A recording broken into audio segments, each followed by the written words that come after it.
In this video, I'm going to try to explain what the differences are between the four main institutions of the EU: the European Council, the European Commission, the Council of the European Union, and the European Parliament.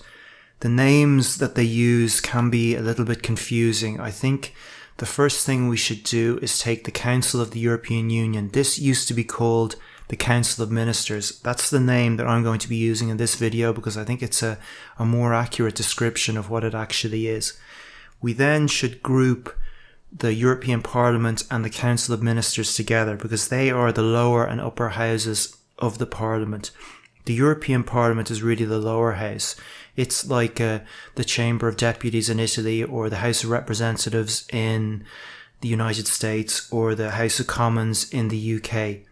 The Council of Ministers is like an upper house. It's like a Senate. The European Parliament is supposed to represent the citizens of the EU. It's made up of MEPs who are directly elected.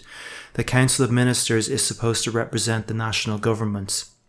It's made up of 28 members of the national governments, 28 ministers. Depending on what's being discussed, it might be the 28 ministers for transport or the 28 ministers for agriculture or education, for example.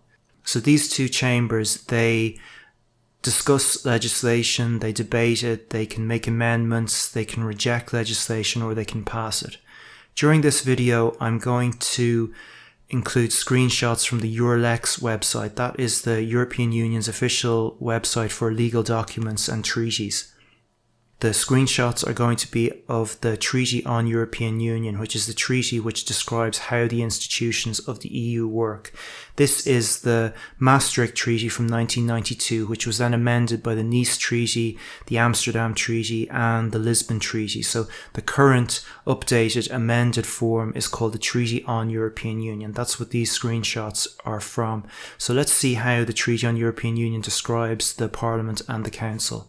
The European Parliament shall, jointly with the Council, exercise legislative and budgetary functions. The European Parliament shall be composed of representatives of the Union's citizens. The Council, when EU documents talk about the Council, they're always talking about the Council of Ministers. They never mean the European Council. The Council shall, jointly with the European Parliament, exercise legislative and budgetary functions. The Council shall consist of a representative of each member state at ministerial level who may commit the government of the member state in question and cast its vote. Okay, so that's the European Parliament and the Council of Ministers. What is the European Commission? Well, if we're to compare the EU to the Westminster system used by the UK, if the European Parliament is like the House of Commons and the Council of Ministers is like the House of Lords, the European Commission is like Theresa May's government. It's like Theresa May and her cabinet of ministers. Jean-Claude Juncker is the president of the Commission. He's like the Prime Minister, and he has a team of commissioners who are like Theresa May's team of ministers. Now, they have two main roles. They're the executive, the European Commission. It's the EU's executive. It's responsible for enforcing laws, and it is also responsible for initiating legislation. Only the European Commission can initiate legislation. The European Council, or the Council of Ministers, and the European Parliament can't do that. They can't start legislation. They can't write draft legislative proposals by themselves. This is quite controversial, although they can ask the European Commission to do that on their behalf, although the Commission is not obliged to do so. So the European Commission, it writes these draft legislative proposals, and then they go to the chambers, to the Parliament, and to the Council of Ministers, and they discuss it, they vote on it, they can amend it, or they can reject it. Now, after the proposal has left the European Commission, the Commission still has influence in two areas. They can withdraw the proposal entirely, although they can only do that very early in the process, during the first reading, before the Council of Ministers has adopted a formal position on the legislation. The other area in which they have some influence is if the European Parliament amends the legislation and the Commission doesn't agree with the amendment, it then makes it more difficult for the legislation to pass, because it then needs a unanimous vote in the Council of Ministers rather than the usual qualified majority vote. So the Parliament and the Council of Ministers, they don't have to have the approval of the Commission, although the Commission can make it more difficult for legislation to pass. At this stage, I think we should talk briefly about how voting in the EU works. The European Council and the European Commission, a lot of their decisions are based on consensus. Sometimes the European Council uses qualified majority voting, so let's see how that's described in the treaties. Qualified majority shall be defined as at least 55% of the members of the Council. This counts for the European Council and also the Council of Ministers, comprising at least 15 of them and representing member states comprising at least 65% of the population of the Union. A blocking minority must include at least 4 Council members, failing which the qualified majority shall be deemed attained.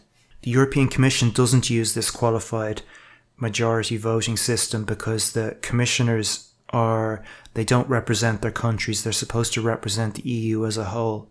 The European Parliament uses simple majority voting. Sometimes simple majority means more yes votes than no. Sometimes it needs an absolute majority. Absolute majority means 376 yes votes, which is an absolute majority of the 751 MEPs.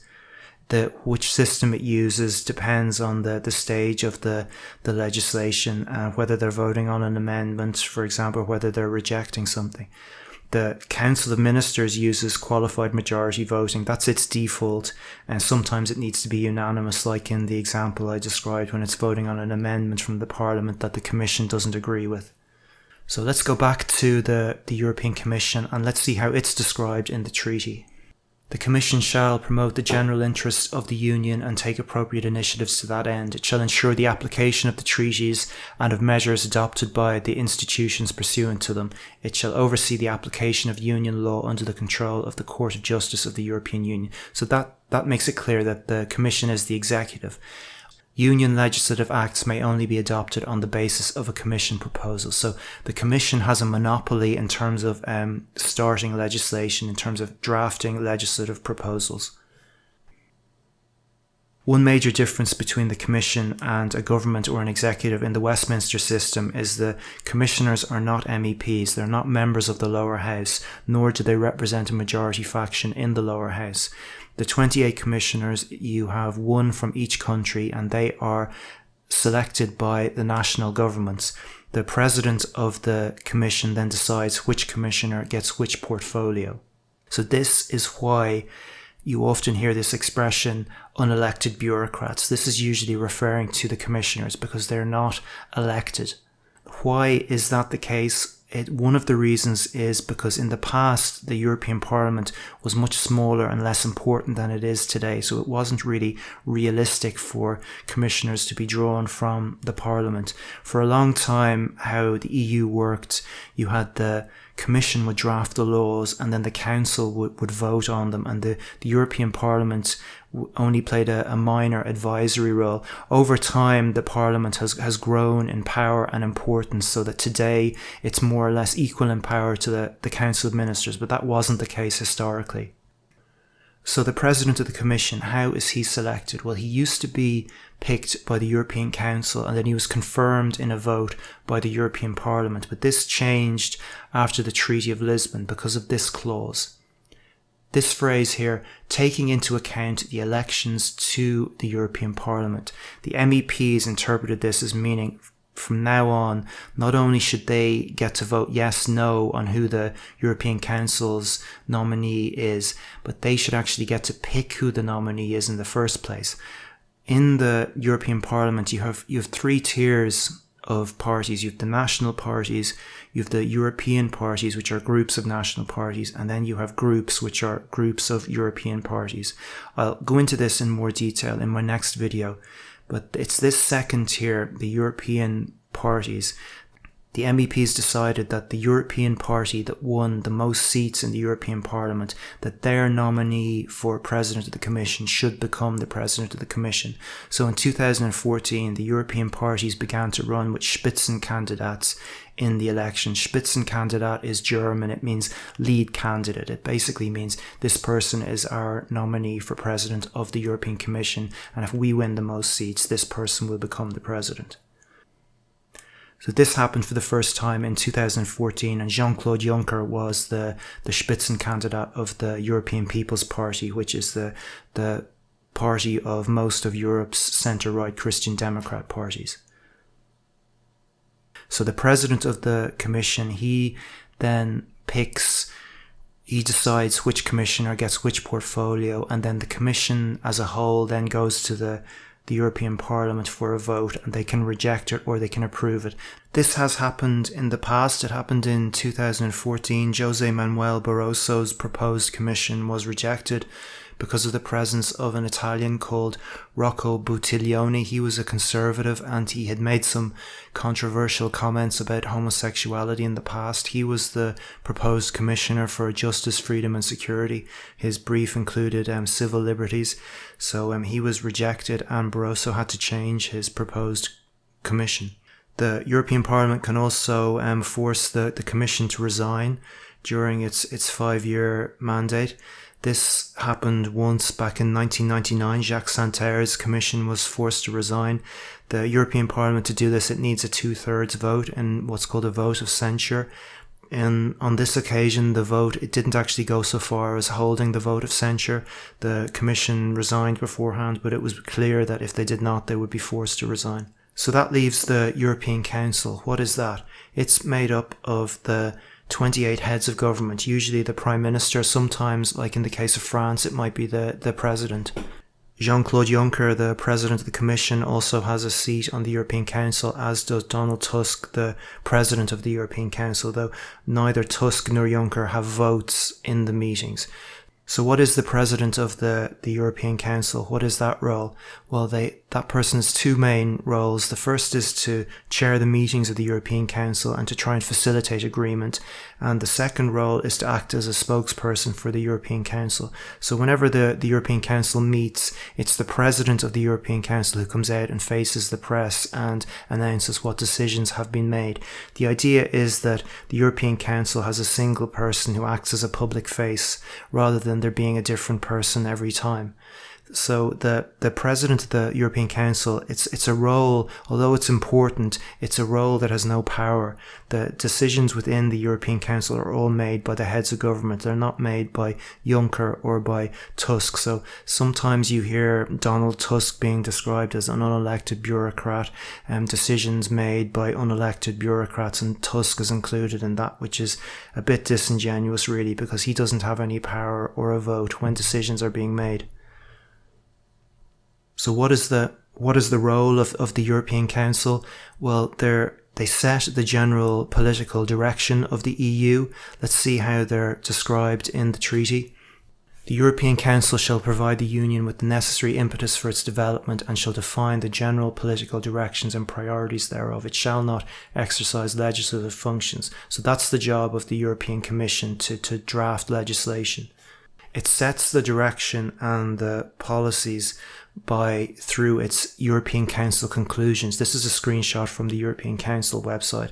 I'll include a link for this in the video description as well. The European Council conclusions are adopted during each European Council meeting. So that's what an EU summit is. Whenever you hear about an EU summit, it will be a meeting of the European Council, a meeting of the 28 heads of government.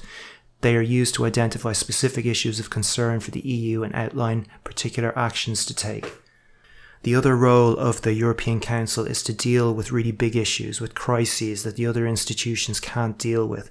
For example, the euro crisis, the bailouts. It's also the European Council which is dealing with Brexit and how to manage that. So the four institutions, the European Council, it sets the broad policy directions of the EU and it deals with big issues and crises. So in that respect, you might compare it to the UN Security Council, which doesn't meet very often, but when it does, only discusses really big issues. The European Commission is the executive. It's in charge of enforcing EU law, and it's also the only body which can initiate legislation. The European Parliament is the lower house of the European Parliament. It represents the EU citizens and is made up of MEPs. The Council of Ministers is the upper house. It's like a Senate. It's made up of ministers and it's supposed to represent the national governments. In case you're wondering, the Council of Europe, that is nothing to do with the EU. That's a separate organisation that's largely concerned with protecting human rights and democracy. The symbols of these four institutions, by the way, The European Council and the Council of Ministers, that's the Europa building in Brussels. And the reason they both use that is because they both hold their meetings there. The European Council used to be part of the Council of Ministers. The Council of Ministers meets in various forms. Sometimes the ministers for agriculture or ministers for labour or whatever. Sometimes it would meet in the form as the 28 Prime Minister. So that's all that the European Council used to do. It used to just be one of the forms of the Council of Ministers. It was only the Treaty of Lisbon which established the European Council as a separate institution in its own right. The European Commission symbol, that's the Berlaymont building in Brussels where the Commission meets, and the European Parliament, that is the actual chamber of the European Parliament that it uses as its symbol. I want to include now a short clip of Margaret Thatcher speaking in 1990 about the reforms that Jacques Delors, who was the president of the Commission at the time, was trying to bring about. Yes, the Commission does want to increase its powers. Yes, it is a non-elected body, and I do not want the Commission to increase its powers against this House. So, of course, we are differing. Of course, the chairman or the president of the Commission, Mr. Delors, said at press conference the other day that he wanted the European Parliament to be the democratic body of the community. He wanted the Commission to be the executive, and he wanted the Council of Ministers to be the Senate. No. No. So you can see that despite Thatcher's misgivings, most of what Delors was trying to achieve has in fact come about.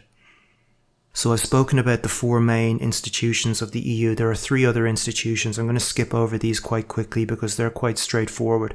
The Court of Justice of the European Union, which includes the European Court of Justice, the ECJ. The Court of Justice of the European Union, it only has jurisdiction in areas involving EU law. The European Court of Auditors, this scrutinises the EU's finances, and the European Central Bank, that is in charge of monetary policy, the euro, setting interest rates, etc.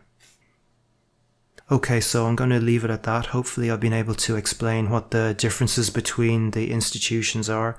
Thanks for watching, and until next time.